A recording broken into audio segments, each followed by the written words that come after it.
13 साल की एक छोटी सी बच्ची जिसका सपना है पढ़ना और कुछ बनना, गोरखपुर की पंखुड़ी त्रिपाठी ने सीएम योगी से लगाई थी फीस माफ करने की गुहार, लेकिन स्कूल ने ठुकरा दिया उसका सपना। आंखों में आंसू और दिल में निराशा लिए पंखुड़ी आज फिर घर लौट आई। क्या है उसकी पूरी कहानी और क्यों टूट रहा है उसका स्कूल जाने का सपना, आइए जानते हैं सभी सवालों के जवाब इस वीडियो में। गोरखपुर की कक्षा 6 की छात्रा पंखुड़ी त्रिपाठी ने 1 जुलाई को गोरखनाथ मंदिर में सीएम योगी के जनता दरबार में अपनी बात रखी। उसने कहा, महाराज जी, मैं पढ़ना चाहती हूँ, लेकिन मेरे पास स्कूल की 1650 रुपए की फीस के पैसे नहीं हैं। पंखुड़ी ने बताया कि उसके पिता राजीव त्रिपाठी डिसेबल हैं और माँ मीनाक्षी एक दुकान पर काम करके अपना घर चलाती हैं। सीएम योगी ने पंखुड़ी की बात सुनी, उसका सिर थपथपाया और कहा, चिंता मत करो, तुम्हारी पढ़ाई नहीं रुकेगी। उन्होंने अधिकारियों को स्कूल से फीस माफ करने या सरकार से मदद करने का आदेश भी दिया।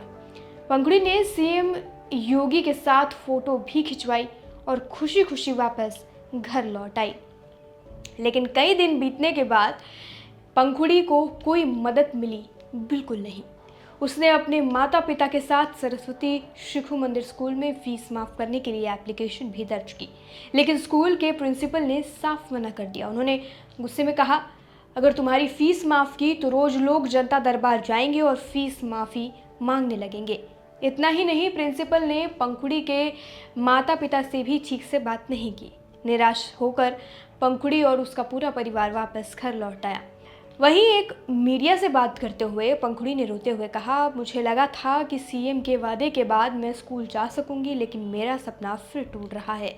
घर लौटने के बाद पंखुड़ी खूब रोई। उसके पिता राजीव, माँ मीनाक्षी और भाई वंश ने उसे समझाने की बहुत कोशिश की, लेकिन पूरे घर में उदासी छाई रही। पंखुड़ी ने बताया कि फरवरी में फीस न जमा होने की वजह से उसे एग्ज़ाम देने नहीं दिया गया और स्कूल से निकाल दिया गया। पिछले 4 महीने से वो घर पर बैठी है, बिना किसी पढ़ाई के और बिना किसी ट्यूशन के। पंखुड़ी ने स्कूल के प्रिंसिपल को एक एप्लीकेशन लिखा जिसमें कहा, मैं पंखुड़ी त्रिपाठी सीएम से फीस मांग करने की गुहार लगाई थी मैंने।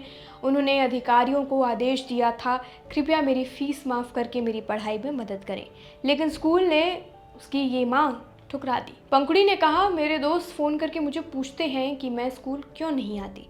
मेरे पास जवाब नहीं होता। उसका फेवरेट सब्जेक्ट मैथ्स है, जिसमें वो हमेशा अच्छे नंबरों से पास होती है। पंखुड़ी का घर गोरखपुर के कोतवाली क्षेत्र में पुरुदलपुर में है। 1955 में बना ये घर अब पूरा का पूरा जर्जर हो चुका है। दीवारों और छत पर दरारें पड़ी हुई हैं, दरवाजे पुराने हैं और घर पर चूना लगे हुए सालों बीत गए हैं। घर के बाहर वंश प्रोविजन स्टोर और वंश इलेक्ट्रिक का बोर्ड लगा हुआ है, लेकिन सामान न होने से वहाँ कोई आता जाता नहीं है। पंखुड़ी के पिता राजीव बताते हैं कि वो छोटे मोटे काम जैसे पंखे की बाइंडिंग या आरओ ठीक करके घर बैठे थोड़ा बहुत कमा लेते हैं, लेकिन इतने पैसे नहीं मिलते कि वो बच्चों की पढ़ाई करा सके या बच्चों की स्कूल की फीस भर सके।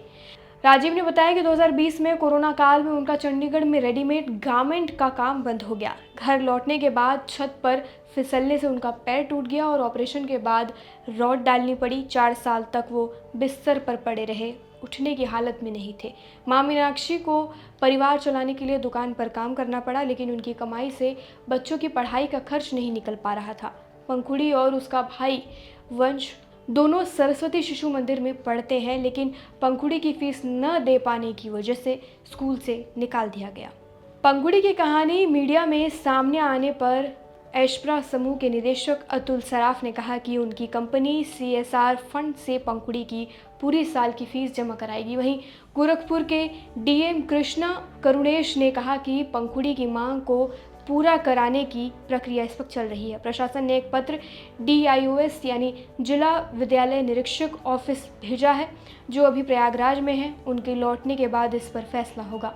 पंखुड़ी की आंखों में पढ़ाई का सपना अभी जिंदा है, लेकिन स्कूल के इनकार ने उसके दिल को तोड़ दिया है। क्या पंखुड़ी फिर से स्कूल जा पाएगी? क्या उसका सपना सच हो पाएगा? आप इस पूरी खबर को लेकर क्या सोचते हैं, कमेंट सेक्शन में लेकर हमें ज़रूर बताएं। फिलहाल के लिए इस वीडियो में इतना ही। बाकी जानकारी के लिए और अपडेट के लिए देश दुनिया से जुड़ी सभी खबरों के लिए जुड़े रहिए और देखते रहिए लोकमत हिंदी।